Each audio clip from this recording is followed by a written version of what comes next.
രാത്രി സമയം സച്ചിൻ തന്റെ മുറിയിലിരുന്ന് ലാപ്ടോപ്പിൽ ജോലി ചെയ്യുകയായിരുന്നു. പെട്ടെന്ന് താഴത്തെ നിലയിൽ നിന്ന് അവന്റെ അമ്മ വിളിച്ചു.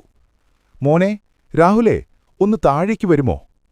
രാഹുൽ എഴുന്നേറ്റ് വാതിലിനടുത്തേക്ക് നടന്നു. പെട്ടെന്ന് അവന്റെ ഫോണിലേക്ക് ഒരു മെസ്സേജ് വന്നു. അവന്റെ അമ്മ അയച്ച മെസ്സേജായിരുന്നു അത്. മോനെ, ഞാൻ അച്ഛന്റെ കൂടെ പുറത്താണ്, വരാൻ വൈകും, വാതിൽ ലോക്ക് ചെയ്ത് കിടന്നോളൂ. സച്ചിൻ പേടിയോടെ തരിച്ചു നിന്നു. അപ്പോഴും താഴെ നിന്ന് വീണ്ടും അതേ ശബ്ദം. സച്ചിൻ, നീ എന്താ വരാത്തത്? താഴേക്ക് വരൂ. സച്ചിൻ പതുക്കെ തന്റെ മുറിയുടെ വാതിൽ തുറന്ന് സ്റ്റെയർകേസിനടുത്തേക്ക് ചെന്നു. താഴെ ഇരുട്ടാണ്.